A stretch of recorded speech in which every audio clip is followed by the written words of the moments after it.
El derecho de vivir sin miedo en nuestro país, en conciencia y unidad, con toda la humanidad. Ningún cañón borrará el surco de la hermandad, el derecho de vivir en paz, con respeto y libertad. Un nuevo pacto social, dignidad y educación, que no haya desigualdad. La lucha es una explosión que funde todo el clamor. El derecho de vivir en paz.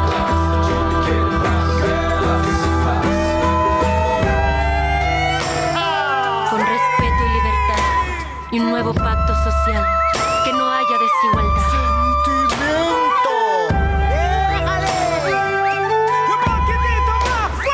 Los estudiantes no lo dejarán dormir si usted no los deja soñar.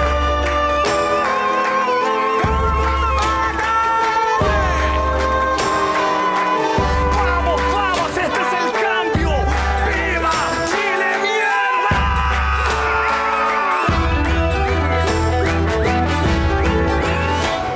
Es la paz nuestra canción, es fuego de puro amor, es palomar, olivo del olivar, es el canto universal, cadena clara triunfar, el derecho de vivir en paz.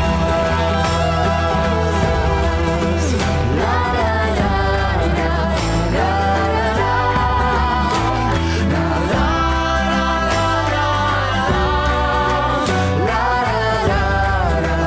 la, la,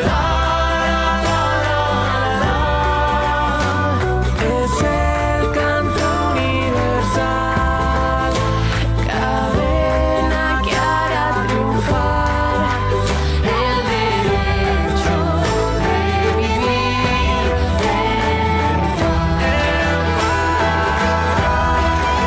El derecho de vivir en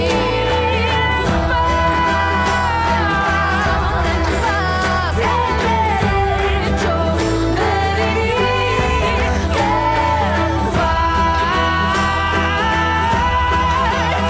El derecho de vivir en paz.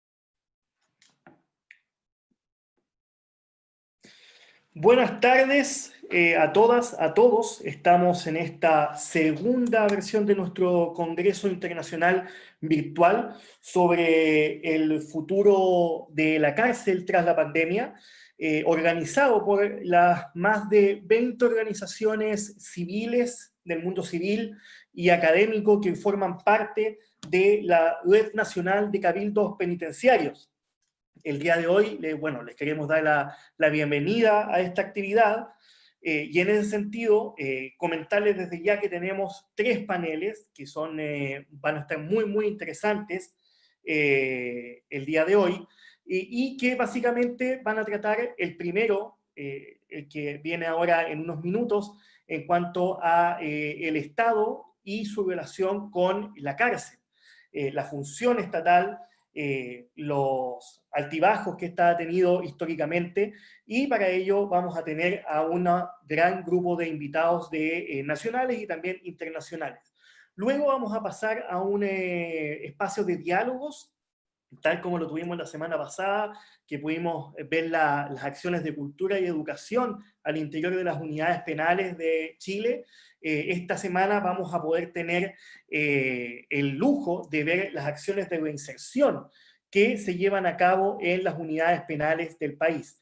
Y por último, ya a eso de las 7 de la tarde de Chile, vamos a tener nuestro panel sobre transparencia y cárcel, un tema no menor.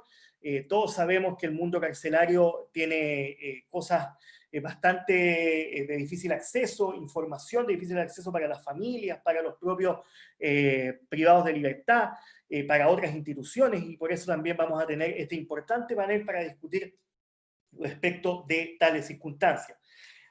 Les quiero recordar que es muy, muy importante su participación en nuestro congreso. Queremos sus opiniones, queremos sus preguntas, y por eso, tal como aparece en la gráfica, queremos que participen con el hashtag Mundo Sin Cárceles a través de Twitter, a través de YouTube también lo pueden hacer. Aquí en el sector, digamos, a la derecha de sus pantallas va a aparecer un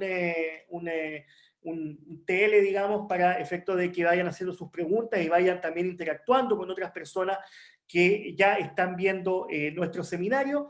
Y además también, después de cada panel, vamos a tener la participación de nuestra plataforma estrella, que es Menti, en el cual ustedes van a poder hacer comentarios, van a poder dar ideas, y la idea es que puedan participar a través de esas formas. Y no olviden, también tenemos nuestra plataforma de la Red Nacional de Cabildos Penitenciarios en Instagram, que es obviamente Cabildos Penitenciarios, en el cual ustedes también van a poder ir siguiendo ciertas frases, ciertas cuñas, como diría un periodista, que son bastante importantes de nuestros expositores. Así que estamos ya comenzando nuestra actividad del día de hoy, por lo tanto le doy el paso a nuestro primer moderador del primer panel sobre Estado y cárcel, el profesor George Stiepel, quien nos dará más indicaciones respecto del panel que veremos a continuación. Nosotros nos vemos en unos minutos más para la presentación del siguiente panel. Nos vemos. Perfecto. Ya, muchas gracias, José. Espero que todo funcione y que no se caiga la red entre medio.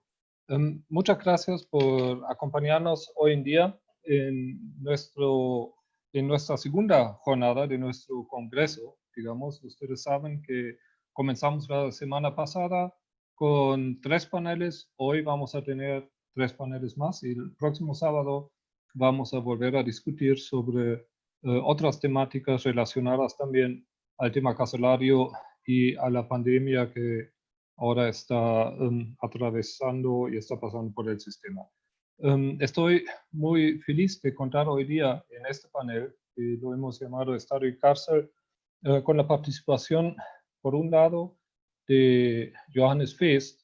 Johannes Feest es profesor alemán, ha trabajado como director del Instituto Internacional de Sociología del Derecho en Oñati también. Y además, si uno quiere, es activista. Ha tenido, cuando trabajaba en la Universidad de Bremen, siempre, entre otras cosas, ha recopilado una gran colección de periódicos, también de las cárceles alemanas. En Alemania es como algo muy típico que en cada cárcel cada cárcel tenga su propia revista hecha por las personas privadas de libertad. Y bueno, esas las recopilaba también Johannes en la Universidad de Bremen. Y también, por otro lado, es iniciador del Strafvollzugsarchiv, que luego les vamos a pasar el correo electrónico, que es una institución donde ustedes pueden, una página web donde ustedes pueden informarse sobre lo que ocurre en el sistema carcelario alemán. La mayor parte de los artículos están escritos en alemán, pero también hay una parte creciente de artículos en inglés. Y bueno, además contamos hoy día también después con la participación de Andrea Parra Sauterell. Ella es diputada del Congreso chileno por el Distrito 22, que corresponde a la región de la Araucanía, que es una región hermosa en el sur de Chile. Ella es de profesión enfermera, entonces va a aportar también algo a la discusión desde su perspectiva profesional. Ella integra las comisiones permanentes de Gobierno Interior y Regionalización, Seguridad Ciudadana, Régimen Interno y Administración, y es parte del PPD del expresidente Ricardo Lagos. Luego contamos con la participación de César Pizarro, quien es el director de la ONG, ¿no? Y de 81 razones, y a su vez es hermano de una de las 81 víctimas que murieron el año 2010 en el incendio de la cárcel de San Miguel. Y desde entonces él se ha dedicado a luchar en contra de las arbitrariedades e injusticias que se viven a diario en el sistema carcelario chileno. Él, bueno, y nos va a contar desde su perspectiva, y ha impulsado también últimamente un par de recursos en contra de la reclusión de personas en Puente Alto por el problema de la insalubridad y en relación al problema de la pandemia. Luego contamos con Mario Juliano, que es quien trabaja actualmente como juez criminal en Argentina. Es a su vez director de APP, de la Asociación de Pensamiento Penal.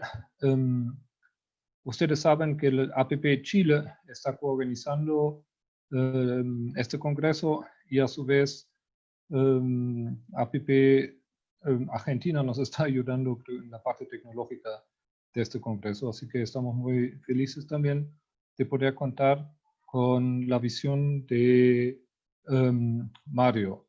Entonces, eso en cuanto a los panelistas. Vamos a dar primero la palabra a Johannes Feest para que nos comente la realidad alemana. Ustedes saben que el tema, digamos, queremos saber en las distintas intervenciones qué ha hecho el Estado frente a la pandemia. Digamos, qué ha hecho para disminuir el impacto en el sistema carcelario y qué quizás podemos aprender de lo que ha hecho para el futuro, ¿no? ¿Qué conclusiones podemos sacar de las acciones que ha tomado el Estado ahora para enfrentar la pandemia para la futura política criminal, ¿no? Recordemos que el Estado, cuando una persona ingresa a la cárcel, el Estado se convierte en el garante de todo, de la seguridad, de la salud, de todos los aspectos de la vida de una persona privada de libertad. Es decir, el rol del Estado, contrario a lo que mucha gente quizás puede pensar y lo que se siente a veces cuando uno ingresa a una cárcel, no se agota en evitar que la gente se escape del recinto carcelario, no se agota en controlar y revisar a las personas allá recluidas. El Estado tiene que garantizar la salud, tiene un sinnúmero de deberes que cumplir para que la gente pueda tener una vida digna, ¿no? Y salubre al interior de la cárcel. sabemos que eso es un grave problema en muchas cárceles y vamos a escuchar y sabemos también y vamos a escuchar cómo ese problema afecta y se ha agudizado y a través y a raíz de la pandemia. Con esas pocas palabras de introducción, quiero dar paso a la intervención de Johannes Fest, quien nos acompaña desde Alemania, ¿no? Y allá en Alemania ya es muy tarde, ya son las 10 de la noche, y muchas gracias por haber aceptado esta invitación y demos paso a su intervención. Audio. ¿Audio? Eso. Perfecto. ¿Estamos? Muy bien. Muy bien. Entonces me puedes acudir. Quiero contestar a 3 preguntas mías. Uno, ¿cómo está la situación en Alemania respecto al tema? 2, propuestas de las ONG alemanas y europeas. Y tercero, consecuencias para el tiempo post-pandemia. Bueno, primero, la situación en Alemania ante la pandemia puede ser mejor de muchos otros países.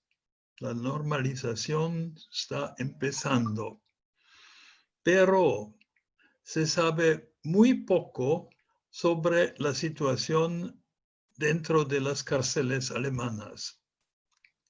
La política oficial es muy restrictiva respecto a la información, al menos hasta ahora. El Ministerio de la Justicia Federal no tiene competencia, no más. Ahora son los estados, 16 estados tienen competencia. Hay 17 ministros, incluso el ministro federal, 16 ministros de los estados. Ninguno publica estadística sobre infecciones, pruebas, cuarentenas, hospitalizaciones, fallecimientos, etc. No existen, y fue una sorpresa para mí ver las estadísticas de chilenas diarias. Bueno, estos ministerios y estas administraciones penitenciarias no contestan a preguntas, no conceden entrevistas de periódicos. Tampoco es posible visitar cárceles ahora, visitar presos. Casi la única fuente de información son cartas y telefonatas con presos. Eso es todavía posible. Los websites de los ministerios ofrecen información sobre las prácticas preventivas. Es en todo un sistema de aislamiento. Es decir, no visitas, no permisos, casi no trabajo o terapia. En fin, es un almacenamiento sin ambición de resocialización y contra la ley. La mayoría de los estados pretende que no hay infecciones de presos o personal. Pero sí hay noticias anecdóticas sobre casos individuales en Hamburgo, en Bavaria, en Turingia.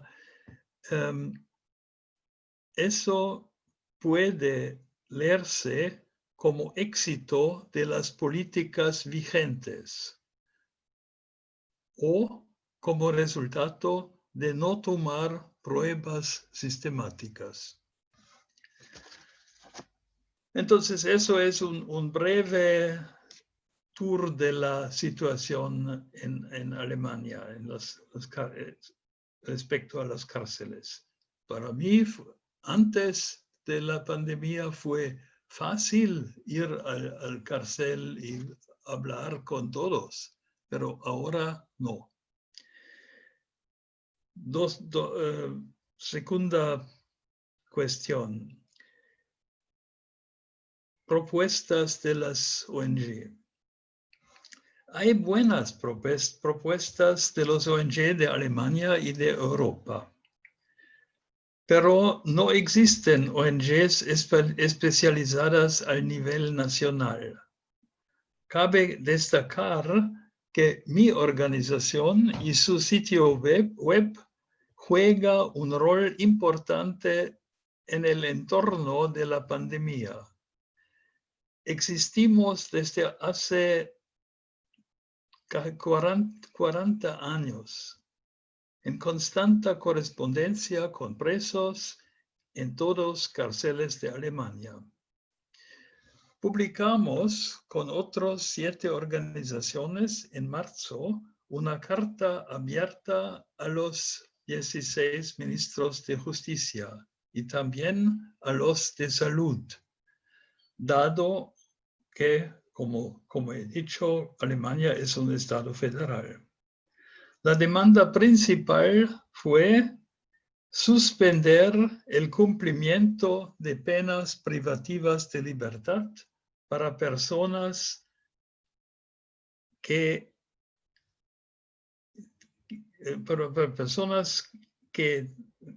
con penas cortas, es decir, hasta un máximo de 9 meses. Es 34% de la población carcelaria son estos con penas cortas. Además, excarcelar todos presos con una pena sustitutiva privativa de libertad, 10% más. Un total de 44%.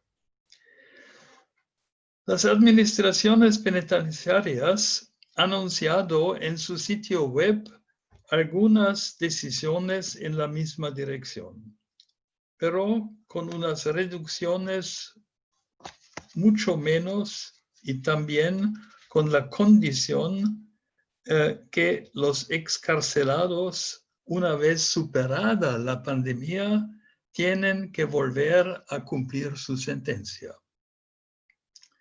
También en marzo apoyamos un llamamiento más amplio de 50 ONG especializadas en asuntos de salud en las prisiones. Las demandas principales en este caso fueron cumplir con las reglas de la Organización Mundial de la Salud para la pandemia. Es un documento muy interesante, muy detallado. Segundo, reforzar el personal médico y formalmente colaborar con médicos privados. Reforzar el equipamiento para tomar pruebas, mascarillas, etc. Y por fin, garantizar los derechos fundamentales de los presos. Hasta ahora no es cierto que se han cumplido con esas demandas. Todavía no se toman pruebas sistemáticas al personal, tampoco a los presos. Con respecto a los derechos de los presos, puede ser significativo que la única asistencia legal para los presos, organizado desde la Universidad de Bremen, está cerrada durante la pandemia hasta ahora. Punto final. Posibles consecuencias para el tiempo después de la pandemia. Un momentito.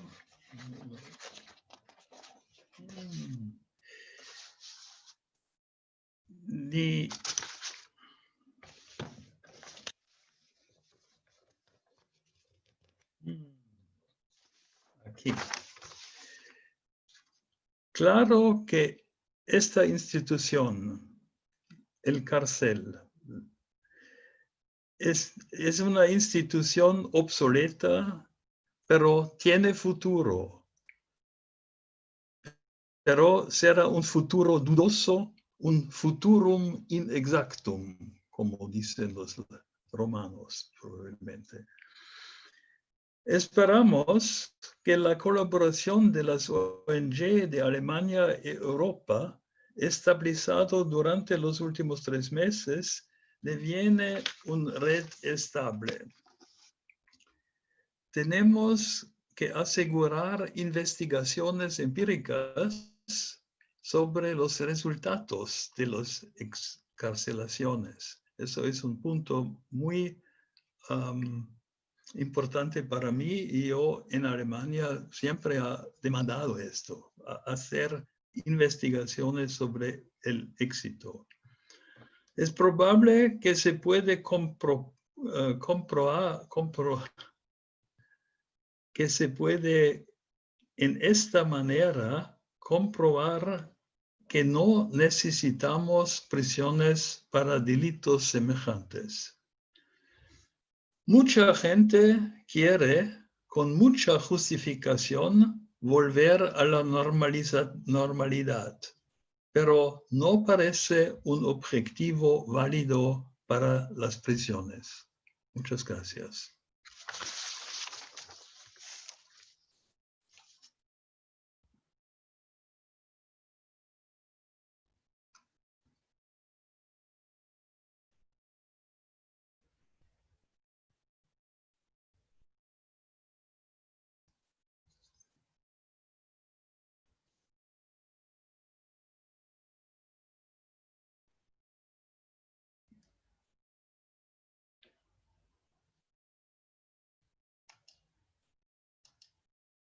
Ok, perfecto. Ahora sí, muchas gracias, perdón. Muchas gracias por su intervención, Johannes. Digamos, con una mirada muy distinta, quizás, con algunas recomendaciones que espero que podamos retomar a lo largo de las discusiones.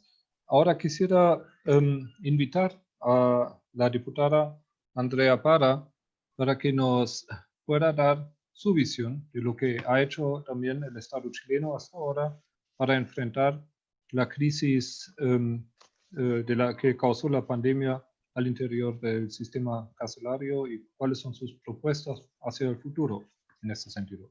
Le cedo la palabra. Muchas gracias por su participación nuevamente.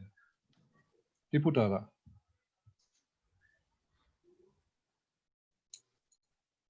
Gracias, George. Primero saludar a mis colegas panelistas de hoy día, a César, a Johannes, a Mario y por supuesto a ti, George, por la oportunidad de poder compartir, digamos, un tema tan interesante como este.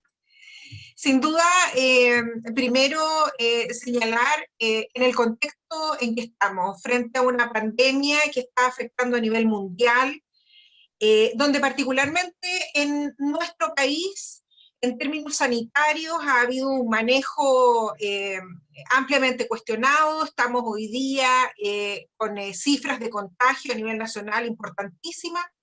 Tan cuestionado ha sido el manejo sanitario que hace unas horas se ha producido el cambio del ministro de Salud. Tenemos un nuevo ministro donde esperamos, ¿no es cierto?, que tengamos un cambio de estrategia que permita mejorar la situación.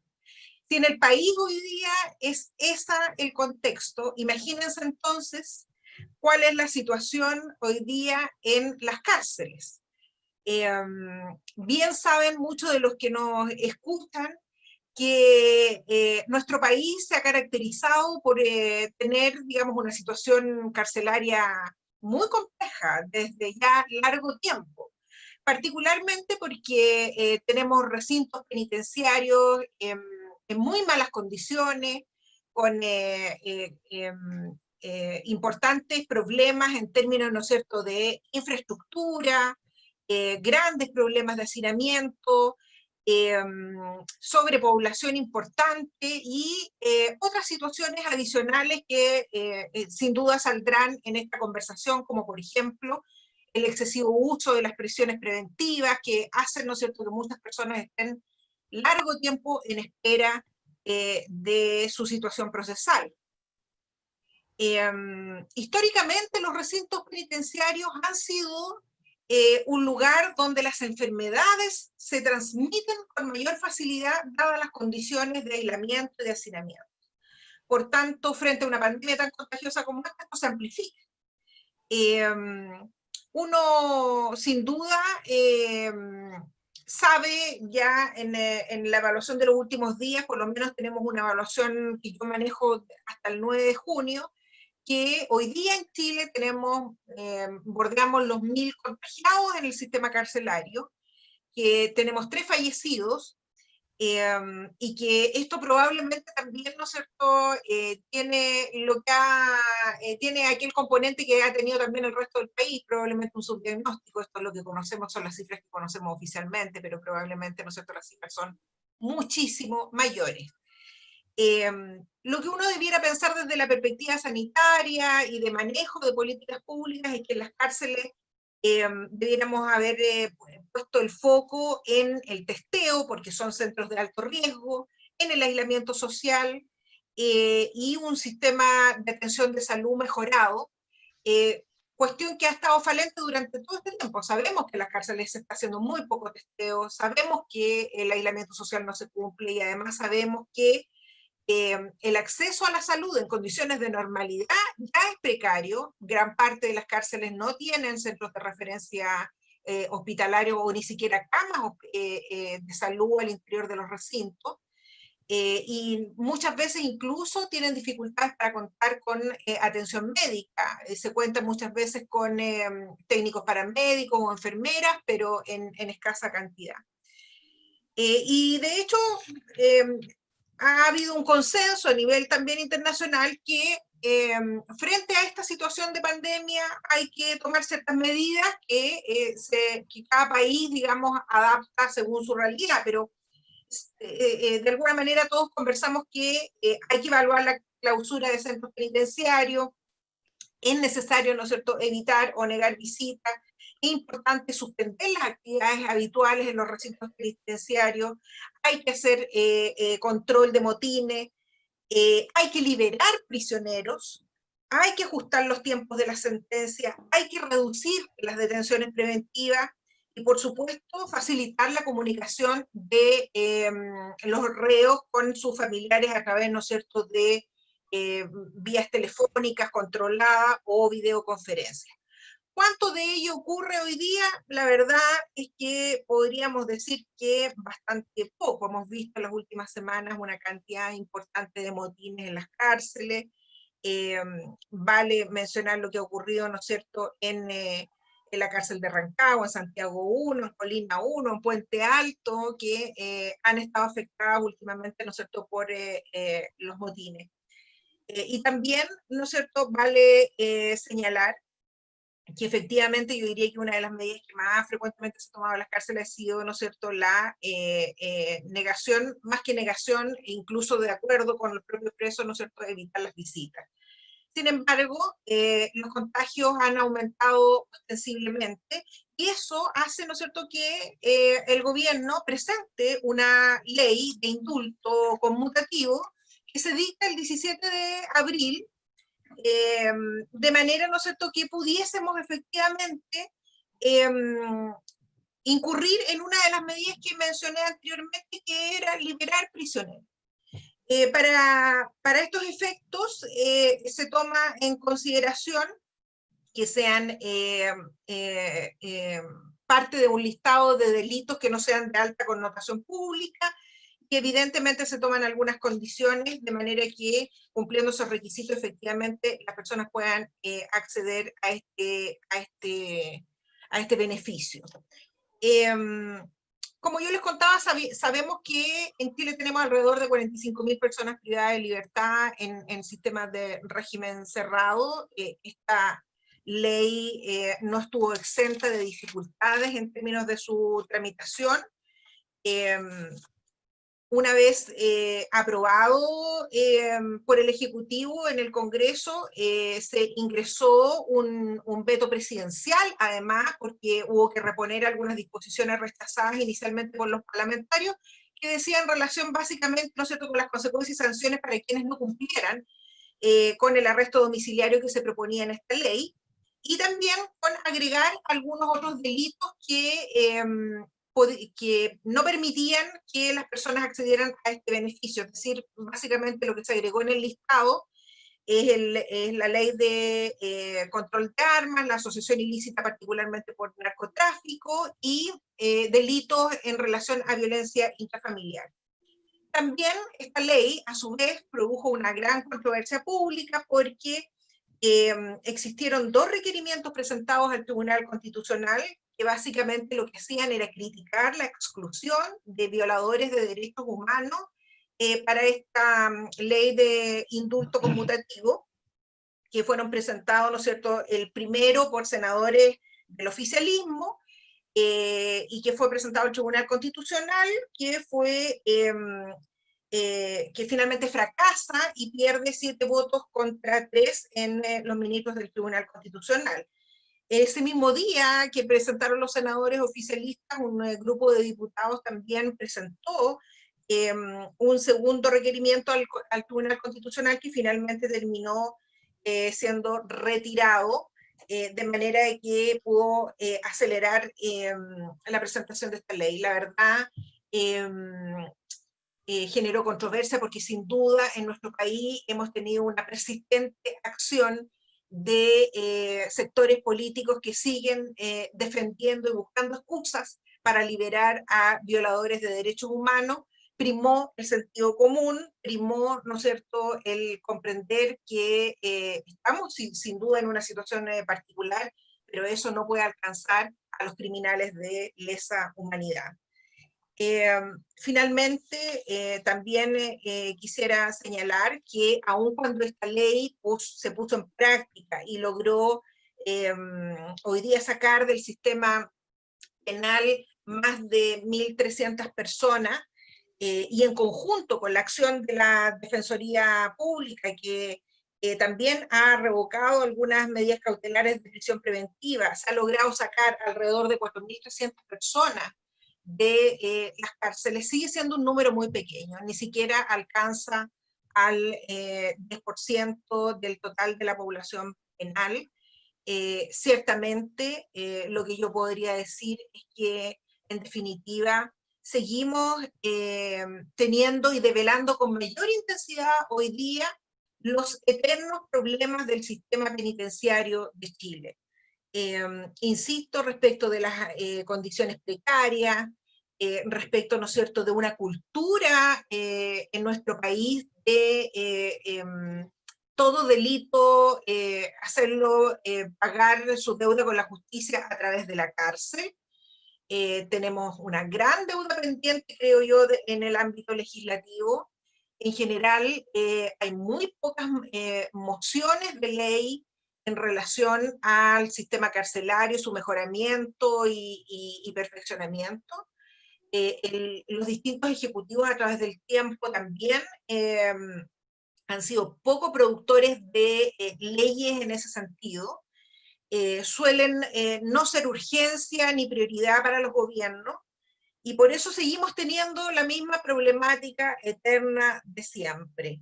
Exceso de personas encarceladas, largo y excesivo uso de prisiones preventivas, lo cual se ve amplificado evidentemente ante una situación como es esta pandemia. Tenemos muchos desafíos en el futuro.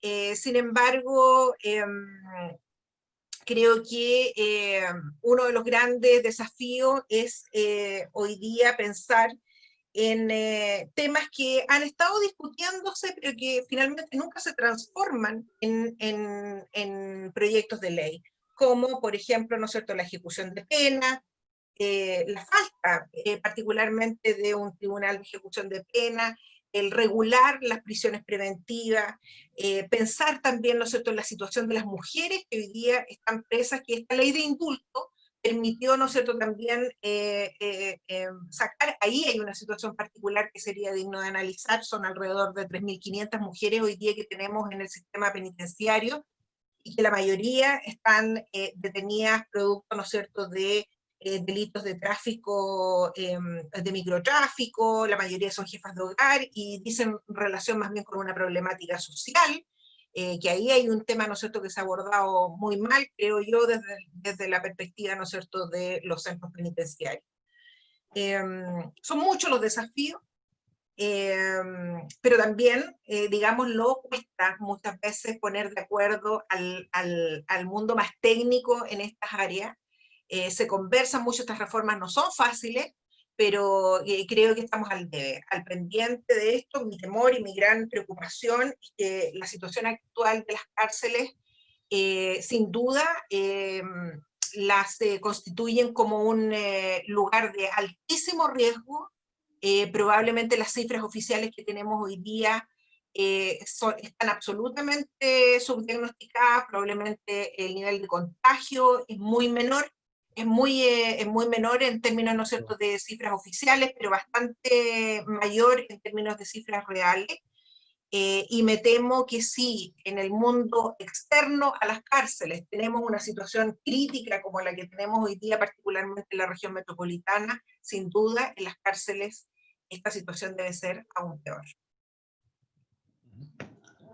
Muchas gracias, diputada, por su intervención.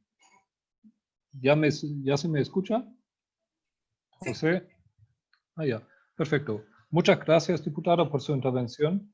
Muy interesante. Lo que quizás a mí a primera vista me sorprende es que todavía se diga que estamos frente a un excesivo uso de la prisión preventiva, porque recuerdo cuando comenzó la reforma procesal penal, una de las metas que se tenía era justo bajar la tasa de la prisión preventiva y disminuir el excesivo uso de la prisión preventiva. Sería quizás interesante analizar por qué hoy en día se vuelve a criticar el excesivo uso de la prisión preventiva. Bueno, muchas gracias por su intervención. Ahora le invitamos a César Pizarro a que nos dé su opinión. Él, como les había comentado al inicio, es presidente de una ONG de 81 razones que se creó después del incendio de la cárcel de San Miguel en 2010. César, a su vez, es hermano de una de las víctimas que murieron en esta ocasión, ¿ya? Y un luchador incansable para los derechos de las personas privadas de libertad. Entonces, César tiene la palabra. O tienes la palabra, más bien. Ya. Y entre medio les recuerdo que pueden aportarnos con sus propuestas e ideas en menti.com. Si ustedes se van a Menti, ahí luego vamos a poner un número en la pantalla que pueden ingresar en Menti, donde aparece una pregunta relacionada a ese panel y donde sí nos gustaría un poco recopilar sus propuestas. Aquí hacemos mucho análisis, criticamos el sistema, entonces lo que nos interesa al final también es que ustedes nos aporten sus visiones. Y ahora creo que ya hemos superado el problema técnico y le cedemos la palabra a César. Gracias, César. ¿Ahí sí me escuchan? Sí. ¿Sí? Perfecto. Súper. Bueno, junto con Saludán, con mucho cariño, a todas y a todos, especialmente a mi familia, que amo mucho, a todos los asistentes presentes virtuales. Me presento, mi nombre es César Pizarro, hermano de Jorge Manríquez Pizarro, ciudadano chileno que perdió su vida en la peor masacre carcelaria ocurrida en Chile un 8 de diciembre del año 2010, en la cárcel de San Miguel. Masacre carcelaria que le costó la vida a 81 personas y quedando heridos gravemente 67 sobrevivientes y toda una población reclusa impactada, horrorizada de ver cómo se morían quemados sus hermanos y nadie, absolutamente nadie en Chile pudo hacer nada. Contarles que a 10 años de esta grave masacre, en las cárceles chilenas se sigue torturando y aún no hay justicia de ninguna forma para la familia.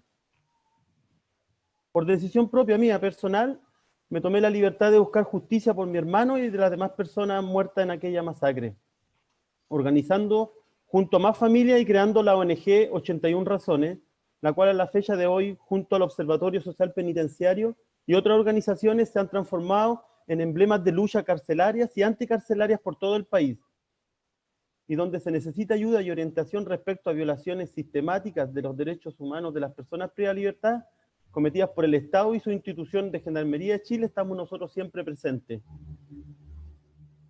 En nuestras intervenciones con el tema cárcel, nosotros atendemos vía WhatsApp, vía Facebook, vía Twitter, personalmente, por llamada telefónica y de las formas que sean posibles atender a las familias de las personas privadas de libertad que terminan siendo tan afectadas como las mismas personas privadas de libertad. Tenemos la disponibilidad de trabajar de lunes a lunes, que es una de las falencias más grandes que existen en Chile, porque las instituciones trabajan de lunes a viernes. Si te apuñalan, no se quema una cárcel o pasa alguna situación, te tienes que morir, porque nadie te va a atender los teléfonos un fin de semana. Es decir, que si me apuñalan el día viernes, me muero desangrado porque me van a atender el lunes. Los juzgados de garantía quizá atienden hasta el día sábado, hasta mediodía, pero la atención especializada del Estado, y aún reflejada ahora con el coronavirus, se dan a conocer en el día a día. No en las estadísticas que se dan en el Mercurio, ni en los programas de televisión, ni en el Congreso, ni en ningún lado. La realidad carcelaria se refleja en las filas de la visita de nuestras cárceles de nuestro país. La realidad carcelaria se refleja en el óvalo, donde una persona muere atravesada por una lanza al lado de un funcionario de gendarmería. La realidad carcelaria se refleja cuando llegó el coronavirus a Chile y se nombraban cifras millonarias de 1.000 millones de pesos y un sinfín de dineros que se gastaban en infraestructura para los presos, del cual no llegaba nunca. Y nosotros como sociedad civil, con las familias, tuvimos que empezar a hacer rifas, a juntar dinero para poder ingresarle los implementos a los presos porque se perdían a mitad de camino. Así tal cual como se pierden los medicamentos, se pierde la alimentación y se pierden un sinfín de cosas en las cárceles sin que nadie los fiscalice, porque no tenemos una política fiscalizadora. No tenemos nadie que se preocupe de los presos, sino cuando sale humo de una ventana. La prensa nos vetó diciendo que si no habían muertos no podían sacar programas de televisión. Se tuvieron que amotinar los presos para que se les escuchara que estaban muriéndose ya solo con la sensación de que llegaba el virus y se iban a morir todos de coronavirus. Porque sabían que si llegaba un virus letal, todos nos íbamos a morir encerrados. Y ellos voluntariamente accedieron a no tener visitas, que es el oro que tienen los presos. Es el valor más grande que tienen.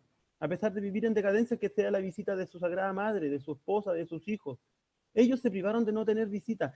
Y aún así, con la tregua que tuvieron con Gendarmería de Chile de no tener visita, Gendarmería empezó con un plan de seguridad de allanamientos violentísimos, que no se reflejaron en el programa de Canal 13 de hace unos días atrás, del 3 de junio, donde hablaba de la vulnerabilidad y los daños a Gendarmería de Chile con los motines y los secuestros a los funcionarios. Pero si hablamos de la realidad, recordemos qué es lo que pasó antes del coronavirus. ¿Cuál era el trato que le da el Estado, Gendarmería y los funcionarios a los presos? Con la golpiza sistemática, incluso causando la muerte de algunas personas. Llegó el coronavirus y pensamos que esta situación se iba a frenar. Y no fue así. Incluso estando el director del Instituto Nacional de Derechos Humanos, el señor Mico, al otro día la gente fue salvajemente violentada. Obviamente había un motín, había un secuestro de funcionarios, pero eso no salió en la televisión, eso no se hizo público. La gente fue incluso apuñalada por personal de Gendarmería. Fueron víctimas de balazos, de disparos de balines de goma.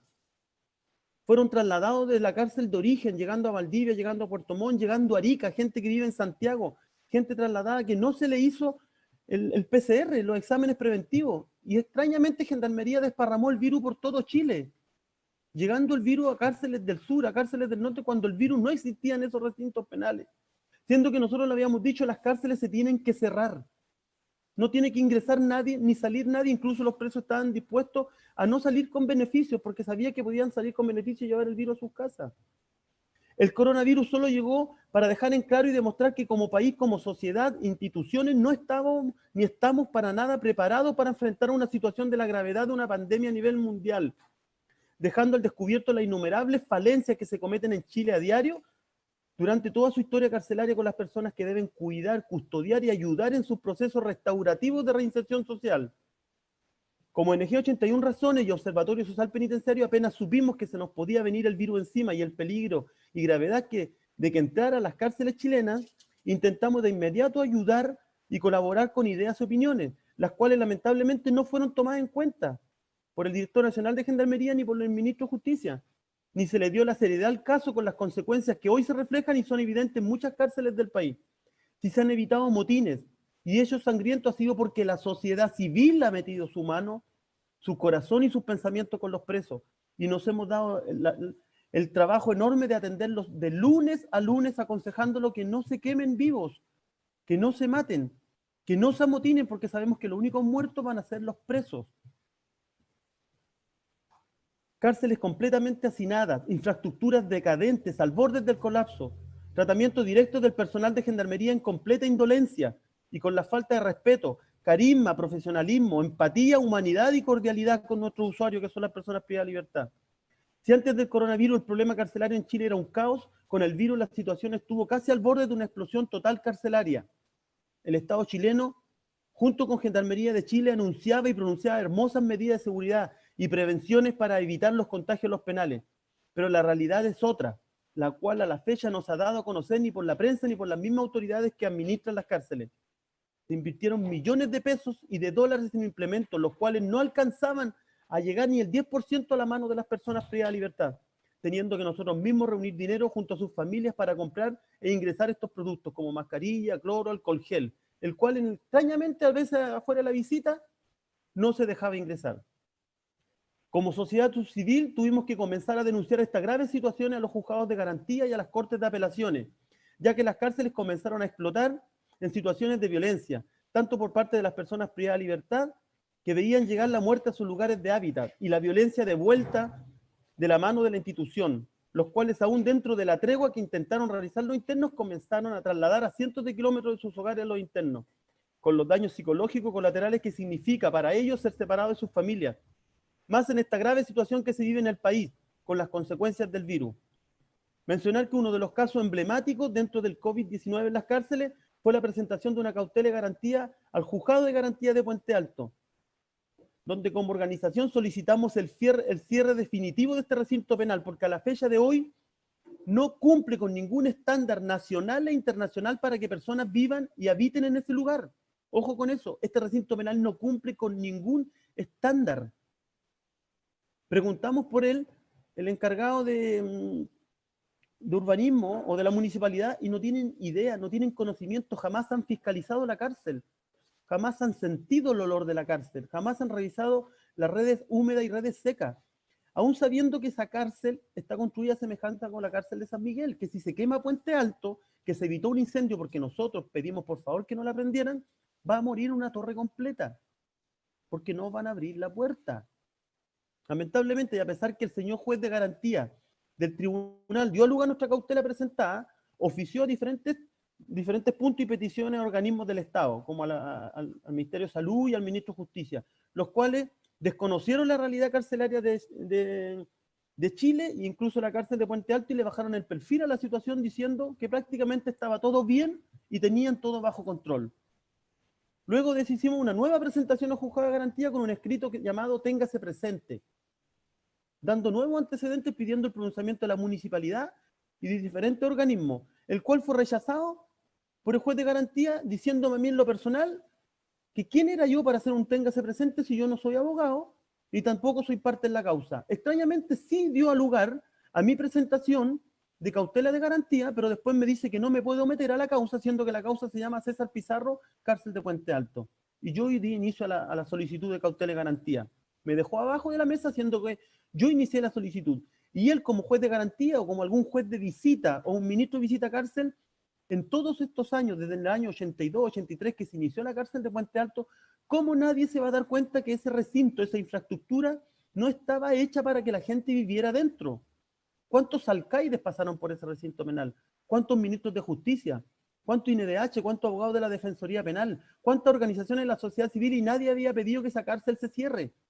Porque si se hubiese pedido que se cierre la cárcel de San Miguel, hubiésemos evitado la masacre que mató a mi hermano, la masacre que me mató en vida a mí y a muchas familias que hoy en día todavía pedimos justicia.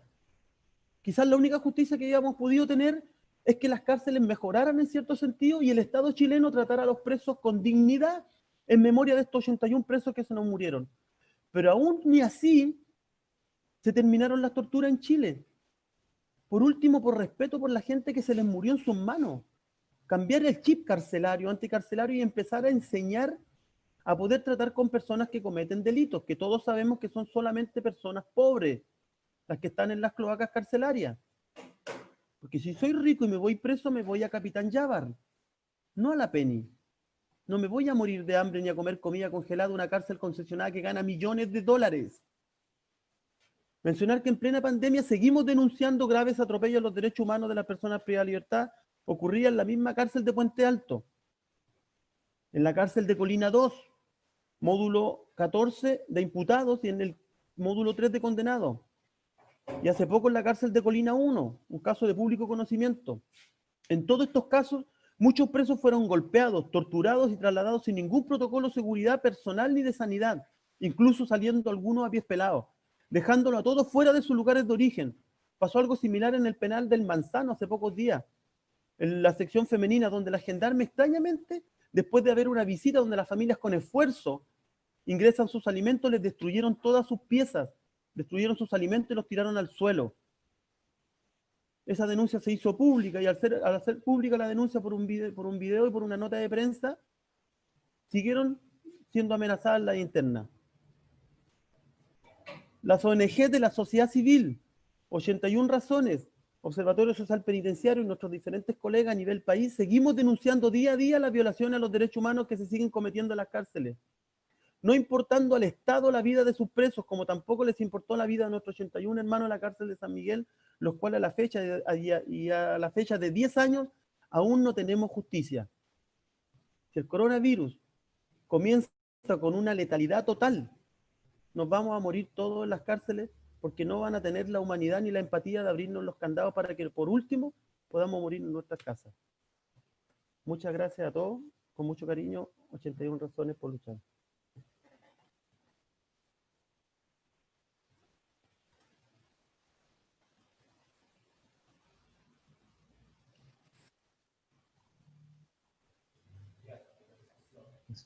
Muchas gracias, César, por Gracias a ustedes. esa emotiva intervención tuya sobre la realidad que se vive. Y gracias por todos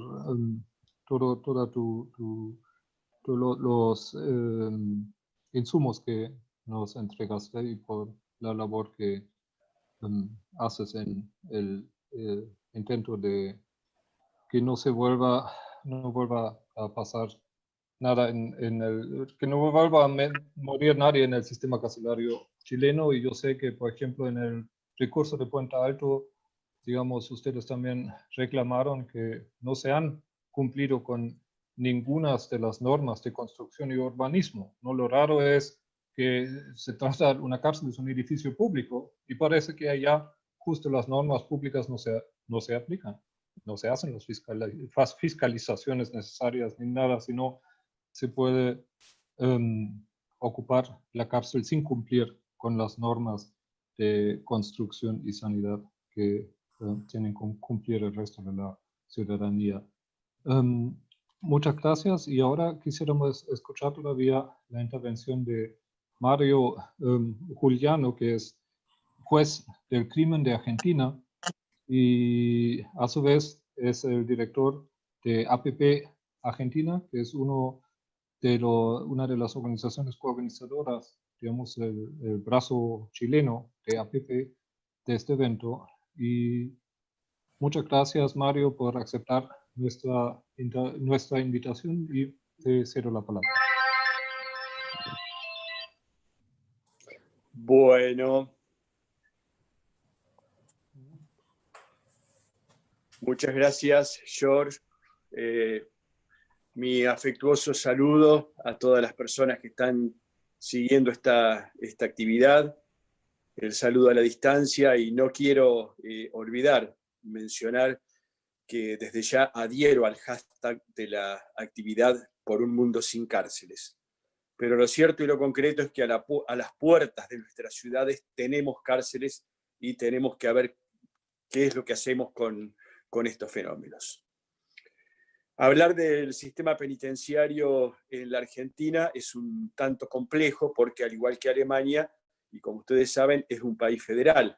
24 organizaciones, 24 administraciones distintas con realidades diferentes en algunos casos, con algún común denominador que creo que es el mismo común denominador de la región, que es la sobrepoblación penitenciaria, que es lo que caracteriza básicamente a nuestros sistemas. Yo me voy a referir, dado lo escueto del tiempo disponible y en homenaje al tiempo de ustedes también, a la realidad de la provincia donde yo estoy situado, donde trabajo, que es la provincia de Buenos Aires, y que alberga prácticamente a la mitad de la población reclusa de la República Argentina, unas 42.000 personas al día de la fecha. Hacer otras dos menciones generales. La primera, que yo no sé si por un milagro, por previsión o a qué atribuirlo, a diferencia de lo que ocurre en Chile, en Argentina, de momento, afortunadamente, COVID no ha impactado en las cárceles. Es decir, los casos que tenemos de personas privadas de la libertad y de trabajadores penitenciarios, yo no tengo el registro exacto, pero diría que son entre 10 y 20 personas en toda la República Argentina. Realmente un número muy, muy bajo.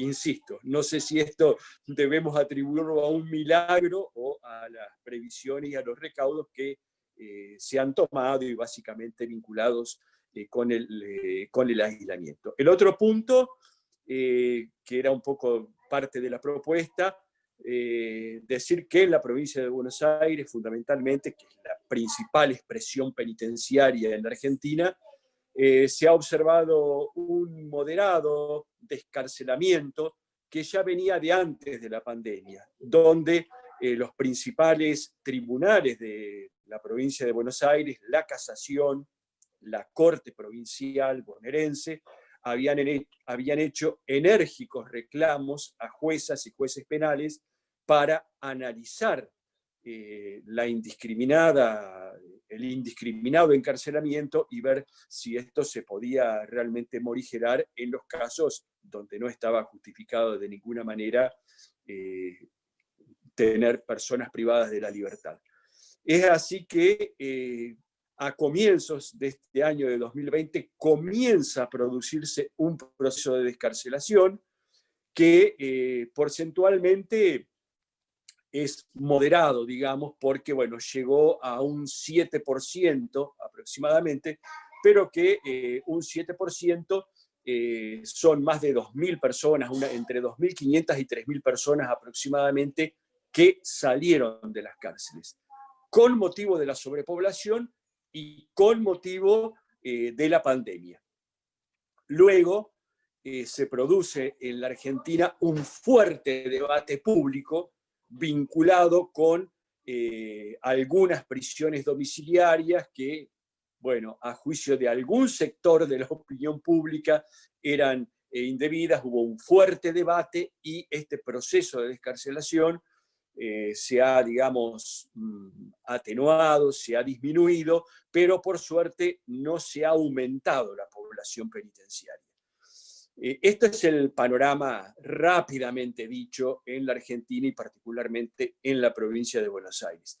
A mí me interesaba hacer mención y compartir con ustedes lo que a mi criterio son dos datos importantes derivados de la pandemia en cárceles. El primero, que a raíz del aislamiento autoimpuesto por las personas privadas de la libertad, se dio paso, de modo prácticamente inesperado para aquellos que durante muchísimos años habíamos trabajado por el tema, a la regulación de la telefonía celular en los establecimientos penitenciarios. Como ocurre en toda la región, también en Argentina, la inmensa mayoría de la población penitenciaria estaba en posesión de telefonía celular en forma clandestina, poniendo en riesgo su conducta, sus legajos penitenciarios y la posibilidad del acceso a determinados derechos, porque la tenencia clandestina originaba sanciones disciplinarias en forma permanente y sanciones disciplinarias que no eran en muchos casos menores, sino que estaban vinculadas inclusive con el aislamiento, con el confinamiento en solitario, por la banal razón de tener un teléfono celular. A partir del aislamiento, insisto, autoimpuesto por las personas privadas de la libertad, tuvimos la posibilidad, y bueno, tengo el orgullo, francamente, y el honor de haber sido el primer juez en la provincia de Buenos Aires, de haber habilitado telefonía celular en 2 de los establecimientos próximos al sitio donde yo me desempeño, en las cárceles donde yo tengo jurisdicción, digamos. Luego de esa resolución se sucedieron varias otras más, hasta que el máximo tribunal provincial bonaerense dispuso la habilitación de la telefonía celular en todos los establecimientos penitenciarios de la provincia. 60 establecimientos penitenciarios. Un hecho realmente inesperado, hasta diría fortuito, pero que ha sido realmente maravilloso en diversos aspectos. Y debo apuntar y señalar particularmente, esta medida ha contado con la colaboración y el consentimiento del Servicio Penitenciario Bonaerense, que ha prestado todo el apoyo para que esta medida se pueda llevar a cabo, inclusive dictando un protocolo, lo tenemos publicado en la revista, todo esto está publicado, lo pueden ver en la revista de Argentina, bueno, del modo de regularizar. Esto ha posibilitado que al día de hoy en la provincia de Buenos Aires tengamos habilitados, regulados, unos 20.000 teléfonos celulares. Yo creo que, bueno, y luego de la provincia de Buenos Aires se sucedieron 7 u 8 provincias más de las 24 argentinas que han seguido este camino. Regular un fenómeno que estaba y está en las cárceles, haciéndonos cargo como Estado, adoptando una actitud responsable, es decir, evitar la clandestinidad, evitar todo lo que implicaba la clandestinidad. Y esto ha sido maravilloso, insisto, maravilloso en 2 aspectos. El primero, en la contención social que implica la posibilidad que las personas privadas de la libertad tengan contacto con el mundo exterior y particularmente con sus familiares, con sus afectos. No voy a abundar en esto, que creo que todos compartimos y coincidimos. Pero hay un tema que todavía no lo estamos dimensionando debidamente y que creo que va a ser francamente, no me atrevería a decir revolucionario, pero muy importante, que es el acceso a la educación, el acceso de las personas privadas de la libertad a la educación y fundamentalmente la educación superior. Supongo que en Chile ocurriría lo mismo u ocurrirá que pasaba acá en la provincia de Buenos Aires y en la Argentina. La enorme dificultad de las personas privadas de la libertad para conseguir la habilitación para que les permitieran concurrir a la universidad, que los trasladaran, llegar a tiempo para las mesas de examen. Bueno, trastornos infinitos. Y por el otro lado, la dificultad de las casas de estudios de poder disponer, establecerse dentro de las cárceles, lo cual, imagínense, tenemos 60 cárceles en la provincia de Buenos Aires, una empresa, una tarea para las universidades muy dificultosa, salvo en algunos establecimientos penitenciarios muy importantes, con una gran población que le podía justificar. Esto ha desaparecido. Todos estos inconvenientes mágicamente se borraron, porque las universidades en Argentina, como ocurrirá en Chile, rápidamente respondieron a la pandemia y han desarrollado las plataformas virtuales de educación remota, y bueno, y las personas privadas de la libertad tienen sus dispositivos que le permiten conectarse. Entonces, bueno, hoy estamos viendo, afortunadamente, lo tengo que decir, un creciente fenómeno de acceso de las personas privadas de la libertad a la educación, a la continuidad educativa en todos los niveles y fundamentalmente a la educación universitaria. El acceso a la telefonía celular y el incremento y la legalización de las comunicaciones ha permitido consolidar en la provincia de Buenos Aires otro proceso que teníamos en marcha y que consiste en el gobierno de la comunidad penitenciaria sobre el tema disciplinario, sobre la materia disciplinaria, que tanto nos ha preocupado siempre porque en muchísimos establecimientos penitenciarios ha representado las peores facetas de los sistemas penitenciarios, fundamentalmente lo que significan los sistemas de aislamiento solitario, confinamiento, por cuestiones muchísimas veces banales. En la cárcel cercana a donde yo trabajo y a donde yo vivo, que se llama la Unidad Penal 15 de Batán, en Mar del Plata, para que se puedan ubicar las amigas y amigos chilenos,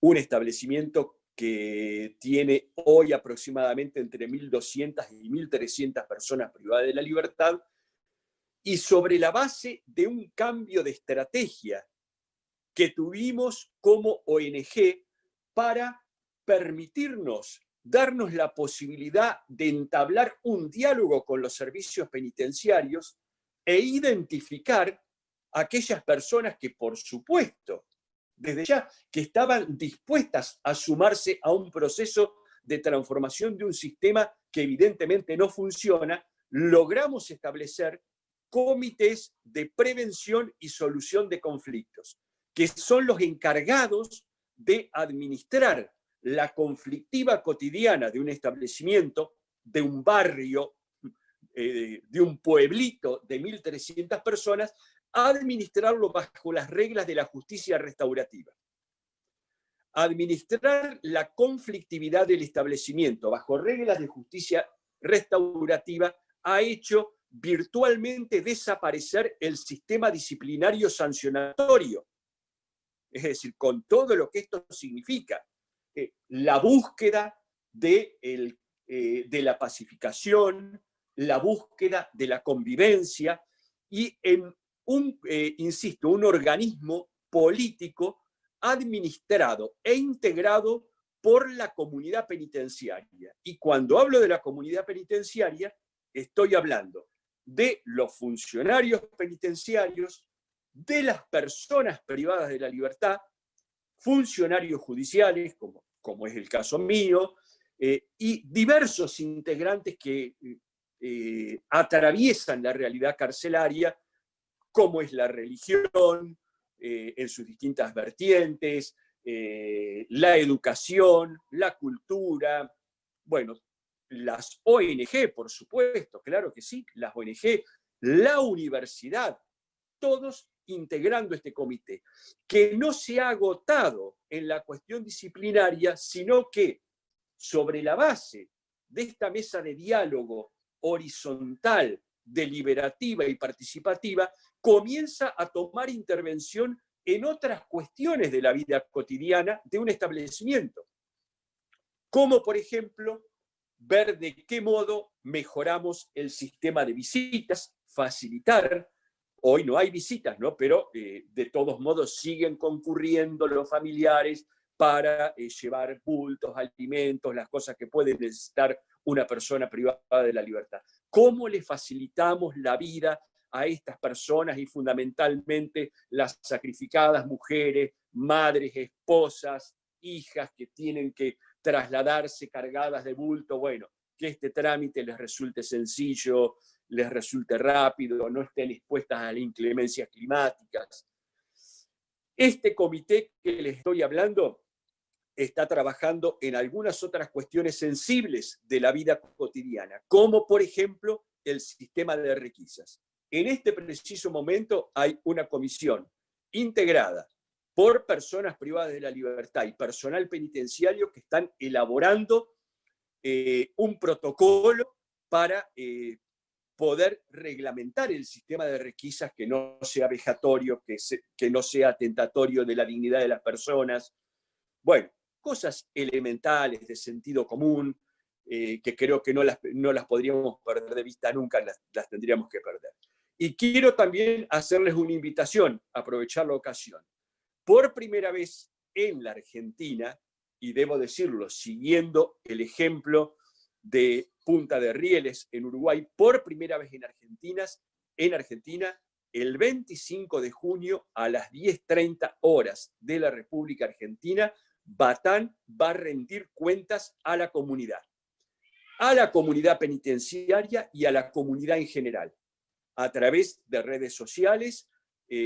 Cualquier persona de Argentina, chilenos, si están interesados también, son muy bienvenidos y están especialmente invitados, donde desde el comité vamos a rendir cuentas qué es lo que se hizo desde septiembre de 2019 a la fecha, en qué estamos involucrados, qué estamos trabajando, cuáles han sido nuestros éxitos, cuáles fueron nuestros fracasos, por supuesto, las dificultades que tenemos y qué es lo que estamos proyectando para futuro. Para luego, por supuesto, poder dar paso a las opiniones, coincidentes o adversas que pudieran existir sobre lo que hemos estado haciendo. Podría hablar mucho más, pero en homenaje.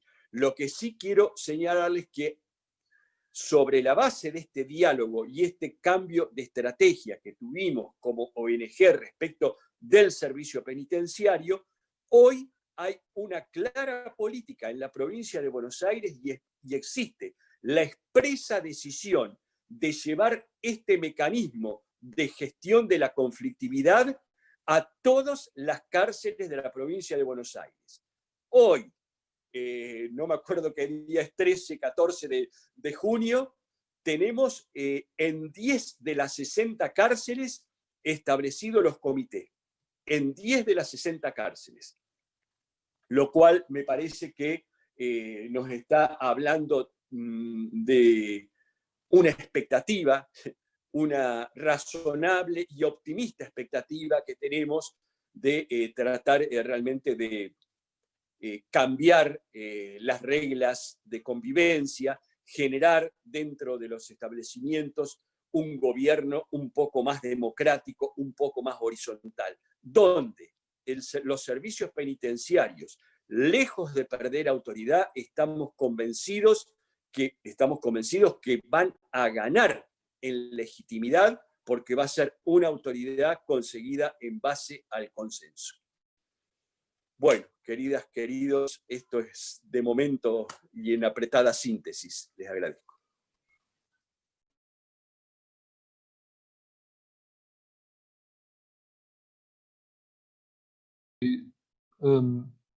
Muchas gracias, Mario, por esa mirada tan interesante y con ideas nuevas, digamos. Yo creo que esa idea de habilitar teléfonos celulares podría ser hasta una medida que se debería adoptar para prevenir tortura y malos tratos al interior de las cárceles. Así que me parece estupendo que lo hayan logrado en Argentina y creo que amerita ser discutido aquí en Chile también el tema de los comités de prevención de delitos. Ahora nos han llegado un par de preguntas del público y creo que voy a comenzar con una pregunta que se dirige a la diputada Andrea Parra. Digamos, me dicen que a la luz de lo que se ha discutido en el panel, ¿cuál es el compromiso que usted como parlamentaria toma con la situación carcelaria? Digamos, ¿va a impulsar que exista una ley de ejecución de penas, que se autorice el uso de celulares al interior de la cárcel, que exista, por ejemplo, también algo como comités de prevención de delitos al interior de las cárceles? ¿Cuál es su compromiso como diputada? Preguntan aquí. Quizás le cedo la palabra primero a usted, diputada, y después para la próxima pregunta para Johannes Fees. ¿Ya? Ok. Diputada, tiene la voz. Agradecer la pregunta, George. Yo creo que, sin duda, creo que hemos estado bien ausentes desde la Cámara de Diputados, que además quiero señalar, tenemos la facultad de fiscalizar a las distintas instituciones del Estado, y la verdad es que tengo que reconocer, ¿no es cierto?, que la primera tarea que voy a llevar a cabo va a ser este mismo martes, proponer en la comisión podamos invitar a algunas personas, entre ellas me encantaría poder invitar a César, para que pudiesen, ¿no es cierto?, irnos a exponer qué es lo que está ocurriendo en las cárceles. Creo que hemos estado poco atentos, muy preocupada por el tema de Puente Alto, además está muy arrancado en términos de contagio. Mi compromiso, por supuesto, va a ser revisar qué proyectos de ley están hoy día en trámite. Yo entiendo, ¿no es cierto?, que ahí está el proyecto Sayén, que es un proyecto que dice relación con el caso de Lorenza Cayuán, la mujer mapuche que dio a luz engrillada. Ese es un proyecto que voy a entrar a bucear, a ver dónde está en este minuto, si está en el Senado, si está en la Cámara. Me da la impresión de que está en el Senado, para ver si lo podemos impulsar como parte además también, ¿no es cierto?, de esta problemática que viven particularmente las mujeres que hoy día están presas, que son un número pequeño, tal como yo señalaba adelante, alrededor de 3.500 mujeres del total de la población penal de 45.000 personas privadas de libertad, pero que tienen características muy particulares, y dado que en este periodo, y gracias a la ley de cuotas que fue promulgada en el periodo de la administración de la expresidenta Bachelet, nos permite hoy día que tengamos más mujeres en el Parlamento. Hemos conformado también las mujeres en el Parlamento, particularmente en la Cámara de Diputados y Diputadas, una bancada feminista que está especialmente dedicada a impulsar proyectos que digan relación con el mundo femenino. Y por tanto yo espero encontrar ese proyecto y hacer un esfuerzo para impulsarlo, y en lo más inmediato la acción que yo le acabo de señalar. Invitar a la Comisión de Seguridad Ciudadana, porque de verdad es un tema que no habíamos tratado, y está particularmente en relación a la pandemia. Hay una situación crítica en las cárceles que yo creo que tenemos que abordar ahora ya. Gracias, George.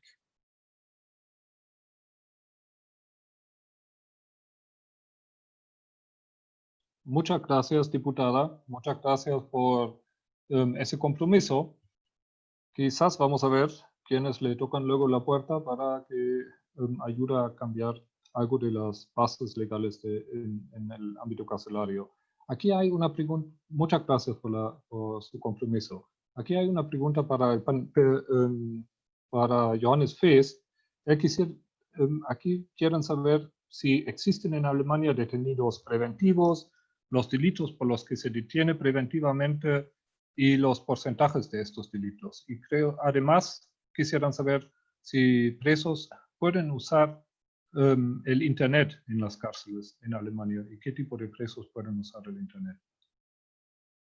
¿Ya? Le cedo la palabra, profesor Fees. Johannes. ¿Ya? Entre medio, como eso demora un poco para todo el público, no se olviden que tenemos menti.com, donde esperamos que ustedes puedan aportar con sus ideas para el cambio un poco de la política criminal. No se olviden, participen, vean menti.com, luego les vamos a poner el número que tienen que ingresar. Ahí está, Johannes. Muchas gracias. Muchas gracias para la pregunta. La pregunta con respecto a los preventivos es que sí, hay presos preventivos en Alemania, pero y el número exacto es 30.000 en un año, en el año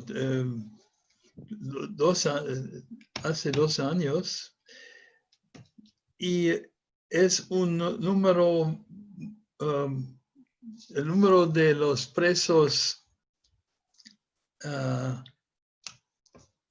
que los presos no preventivos, ¿cómo les llamas? Los presos... Los condenados, los rematados. Los condenados. Es mucho mejor, mucho más grande que la de los preventivos. Alemania no es uno de los países con una mayoría de preventivos.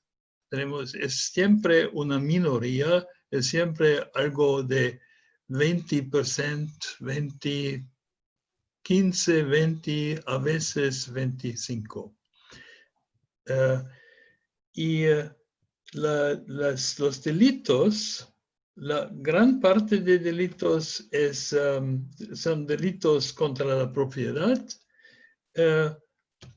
En segundo lugar, drogas. Tercer lugar, lesión corporal. El resto es menor, son casi nada. Pero si quieres datos exactos, yo puedo enviarlo vía correo electrónico. La otra cuestión, Internet, es una cosa muy conflictiva en Alemania. No hay Internet para los presos hasta ahora. Pero pienso que es solo una cuestión de tiempo de introducirlo. Pero fue muy interesante los comentarios, la información de Mario Juliano sobre celulares, porque eso es más difícil en Alemania. Como tú has dicho, muchos presos tienen celulares ilegales y son disciplinados y todo esto, pero las administraciones piensan eso es una cosa que jamás va a ser legalizado. Internet sí en unos años, pero celulares nada. Y jamás. Gracias. Espero que... Ya, muchas gracias, Johannes, por tu intervención. Muchas gracias por tu intervención, Johannes, y por tu opinión. Entonces, eso engancha bien y con una pregunta que tenemos para Mario también, porque ¿me escuchan? Sí, porque aquí se quiere saber también, perfecto, se quiere saber cuáles son los problemas para la habilitación de celulares en las otras provincias de Argentina, por qué no lo han hecho, qué argumentos se entregan para no hacerlo, y cuáles son los principales desafíos a enfrentar para la implementación de la justicia restaurativa en las cárceles. ¿Cómo lo hacen ustedes con los comités de prevención de delitos? Que a mí también me parece muy interesante. Bueno, ¿sí? gracias. Mario, tienes la palabra. Sí. Quería hacerle la observación al amigo Johannes. Lo que sucede, nosotros tenemos telefonía celular habilitada en Argentina porque Argentina es un país mucho más desarrollado que Alemania. Bueno, pongámosle un poco de humor. No, bueno, a la primera cuestión, que lo que decía en un comienzo, Argentina es un país cuya organización política es federal, de tal modo que, digamos, cada provincia tiene, ¿no es cierto?, la potestad y la facultad de poder reglamentar y regular sus servicios penitenciarios y, bueno, todo otro tipo de organización política. Yo creo que es muy importante, me había olvidado y ahora tengo la posibilidad de decir, lo que está ocurriendo en la provincia de Buenos Aires para aquellas provincias que no lo han habilitado.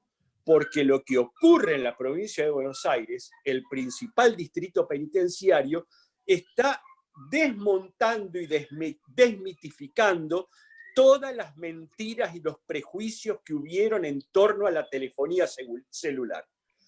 Con 20.000 teléfonos celulares habilitados en la provincia de Buenos Aires hace prácticamente 90 días, un solo episodio de irregularidad tuvimos. En 90 días, 20.000 teléfonos. Seguro, estoy convencido que esto es muchísimo menos de lo que ocurre afuera, del uso indebido fuera de las cárceles. Es más respetuoso. Las personas privadas de la libertad valoran, cuidan y defienden esta conquista muchísimo más de lo que ocurre afuera. Así que creo que el ejemplo que estamos dando desde la provincia de Buenos Aires y las otras provincias donde se ha habilitado, bueno, tenemos confianza que dejará sin argumentos a corto plazo al resto de las provincias que ojalá se puedan sumar. Disculpa, George, ¿me habías dicho la segunda parte de la pregunta? El tema de la justicia restaurativa, Sí. digamos, ¿qué aprendizajes han tenido ahí? No, naturalmente es maravilloso. No es la única experiencia, es decir, en Argentina ha avanzado en términos generales justicia restaurativa fuera y dentro de las cárceles. Hay muchos programas en funcionamiento. En este caso, es decir, tiene un impacto directo sobre la cuestión disciplinaria y sobre el legajo penitenciario de la persona privada de la libertad con vista al día de mañana poder acceder a salidas transitorias, libertad condicional, etcétera, etcétera.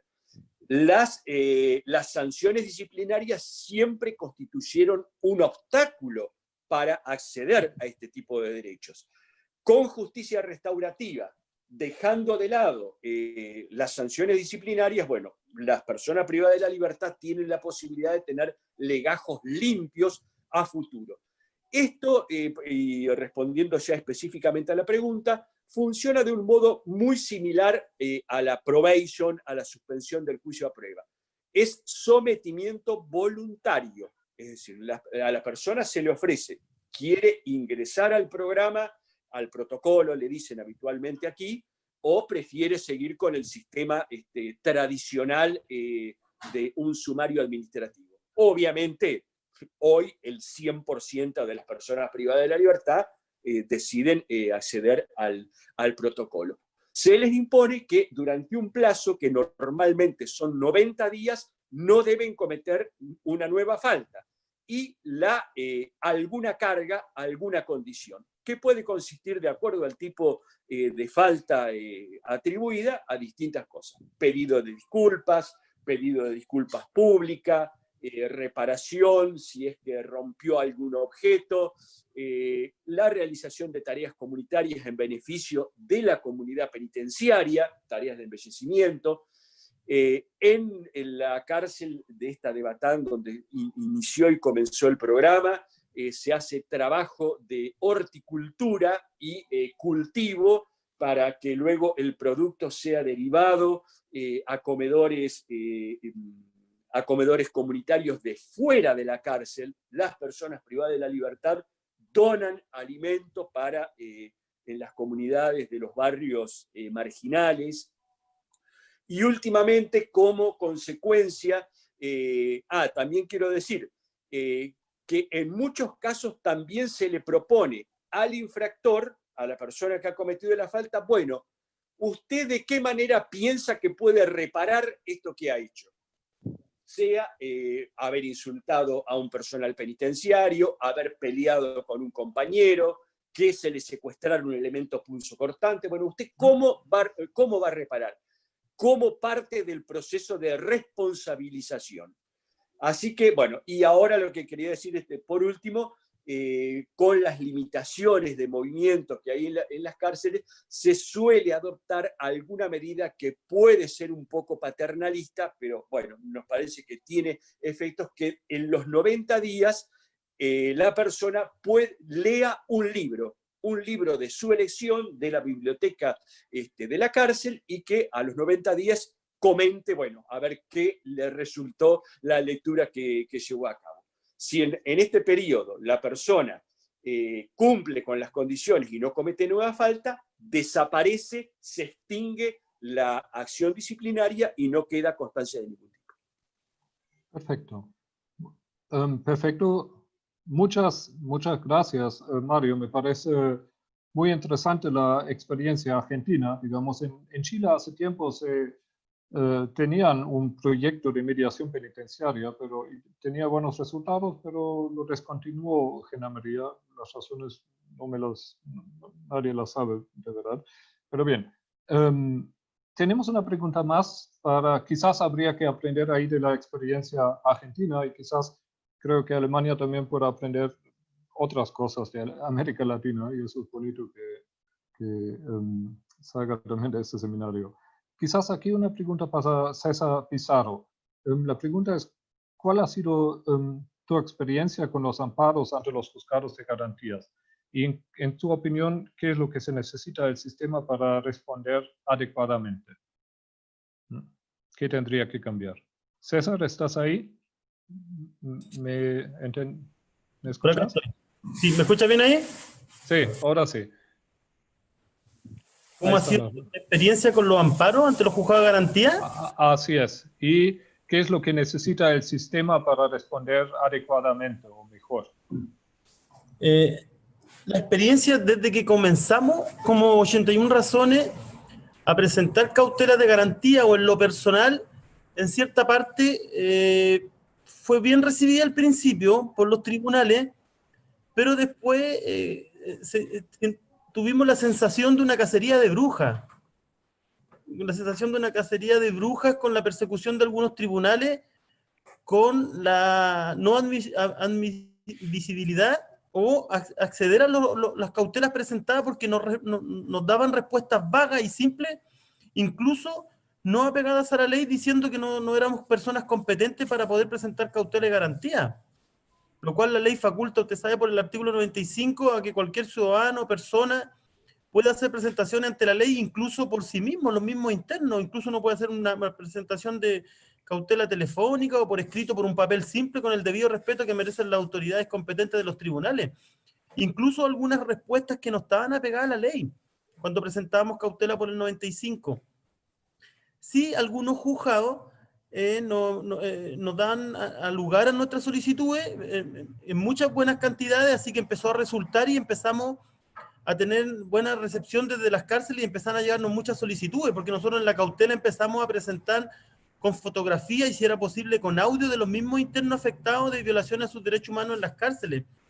Pero obviamente se necesita que el tribunal o los juzgados de garantía o el juez, en este sentido, cuando toman la cautela, si no nos quieren dar lugar a nuestra presentación como simples organizaciones de la sociedad civil y simples personas, porque yo me considero un preso más, pero en libertad, tomen en el asunto la potencia, la fuerza del escrito, y por lo menos se investigue lo que se está denunciando, porque a veces nos daban no al lugar al escrito, siendo que un interno estaba apuñalado, un interno había sido casi asesinado o estaba gravemente enfermo, y decían no al lugar, siendo que la presentación era casi constitución de un delito, y no se daba la argumentación total de lo que estábamos presentando, la respuesta adecuada. Incluso nosotros denunciando falsificación de instrumento público, que es común que Gendarmería falsifique información y le mientan los tribunales de la República. Nosotros pedíamos sanciones administrativas o denuncia a los ministerios públicos, a la justicia, diciendo Gendarmería mintió con este documento porque hacíamos seguimiento a las causas, y el tribunal simplemente en ese sentido no daba lugar a esa solicitud, pero sí daba a la solicitud del interno que fue trasladado arbitrariamente o fue golpeado o torturado, pero la gravedad del acto cometido por la institución no se tomaba en cuenta, y hasta el día de hoy no se toma en cuenta cuando nosotros pedimos sanción administrativa, o incluso el desacato. Casi del 100% nunca se toma el desacato, cuando la institución no obedece las órdenes de los jueces. Y obviamente prácticamente Gendarmería hace desacato de la ley cuando le dicen que en 24 horas responda, no responde en 48 horas, no responde en una semana y tenemos que volver a presentar un escrito, un téngase presente diciéndole al juez, señor juez, no han respondido a la solicitud y el interno sigue siendo apuñalado. Eso falta más que se aplique más el imperio del derecho en su completa y totalidad aplicación. Perfecto. Perfecto, muchas gracias. Muchas gracias por tu respuesta, César. Yo Gracias. creo que la labor de ustedes deja en evidencia las falencias del sistema judicial chileno y deja ver que falta todavía una justicia especializada quizás y un real compromiso también del Poder Judicial en hacerse cargo de que las garantías constitucionales tengan vigencia al interior de la cárcel, ¿no? Creo que eso es algo que hace mucha falta aquí en la realidad una jurídica pequeña chilena. cosa más, Sí. pongamos un ejemplo, el juzgado de garantía en conjunto con el abogado de Gendarmería no acepta el traslado de un interno a la expenitenciaría porque dicen entre ambas partes que está llena, que está sin nada, que no pueden recibir más presos, pero al día siguiente el mismo juez condena o manda imputado a tantas personas a la misma cárcel donde estaba diciendo que no había espacio. Y también ocurre con la Corte cuando uno hace una presentación de un escrito, me dice no al lugar el amparo, no admisible, después presento un recurso de protección y los mismos ministros me dicen este recurso no es de protección, es de amparo. Y por eso queda inadmisible. Entonces usan un formalismo para deshacerse del trabajo, ¿no? Que no corresponde con la función que debería cumplir un juez. Bueno, muchas gracias, César.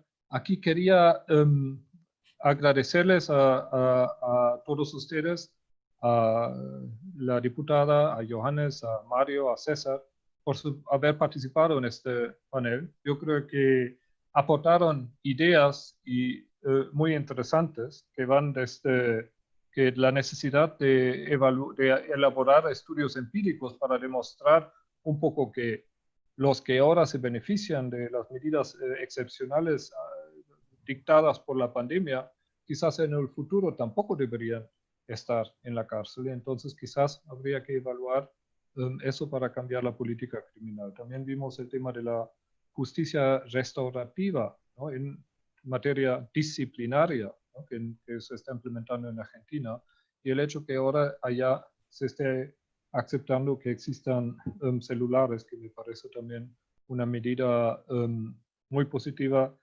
y quizás casi transformadora en un ámbito que normalmente se caracteriza por ser oscuro y que quiere resguardar la oscuridad para que nadie lo vea lo que pasa adentro. Yo creo que si los presos adentro tienen celulares, pueden documentar también abusos y maltratos que sufren. Entonces, desde esa perspectiva, quizás es una cosa muy deseable. Queremos recordar al público que está Menti, ¿sí? Menti.com. Métanse, por favor, a menti.com. Ahí ustedes nos interesaría conocer sus propuestas en relación a esta. Entonces, muchas gracias a los panelistas. Bueno, a esta pregunta. ¿Qué medidas debería tomar el Estado para disminuir el encarcelamiento? Queremos saber qué es lo que ustedes proponen, ¿sí? Y todas las respuestas van a estar disponibles después en la página de de cabildospenitenciarios.com. Ustedes pueden usar ahora, si se meten, es muy fácil de utilizar menti.com. Ustedes se meten con su celular, con su computadora a menti.com, ingresan este código, el 498846, y les aparece esta pregunta. Y ahí ustedes pueden ingresar sus propuestas. Nosotros quisiéramos así aprovechar la participación de todos ustedes para recopilar ideas y que quizás sirvan para que se pueda discutir una u otra reforma en el futuro del sistema carcelario chileno o también del sistema carcelario en otras partes del mundo. Aquí tenemos una propuesta que y con eso después vamos a ver un par de propuestas y después damos inicio al otro panel, porque ya llevamos con un poco de atraso de más o menos 10 minutos.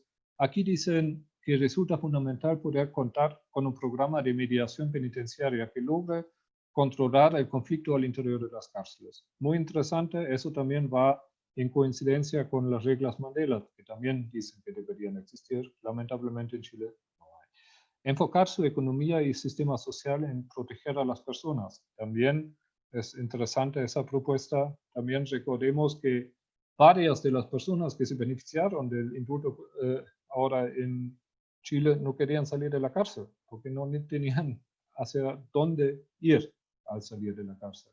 Reformar el sistema penitenciario con enfoque restaurativo, también interesante. Lograr el derecho a voto de las personas privadas de libertad para que se vuelvan visibles a la intención política. Ustedes saben que ahora nuestra red se llama Red de Cabildos Penitenciarios porque nos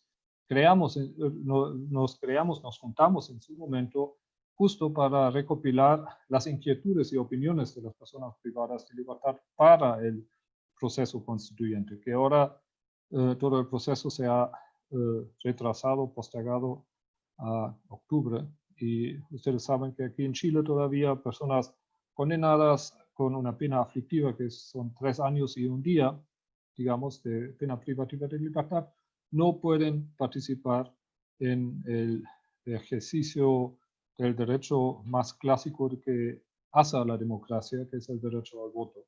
Y nosotros como organizaciones de la sociedad justo pretendemos, digamos, que eso no siga así en la próxima constitución. Y bueno, y queríamos un poco recopilar también opiniones de personas privadas de libertad. A corto plazo, que la prisión preventiva sea una medida excepcionalísima es otra propuesta. Que exista más diálogo entre las cárceles y el exterior, ¿no? Que exista una justicia con perspectiva feminista, mujeres a la calle, apoyo verdadero a familias en situación de pobreza, que exista una ley de ejecución de penas y que recintos hospitalarios en su relación tengan carácter de ley y no de reglamento. Entonces, como argentino, aquí me siento orgullosa de la tarea que está llevando a cabo Mario Juliano, decimos aquí. Ahora no voy a poder leer todas las sugerencias que nos van llegando, pero les quiero decir que todo lo que estamos recopilando está disponible en la página web www.cabildospenitenciarios.cl, no es com, es cl.cl, y ahí también está el video de los paneles de la semana pasada y también de esta semana. Entonces,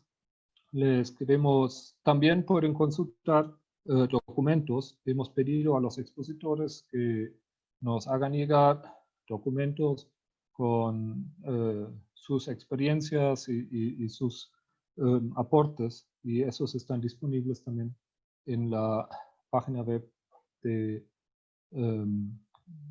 nuestro congreso. Con eso doy paso al segundo panel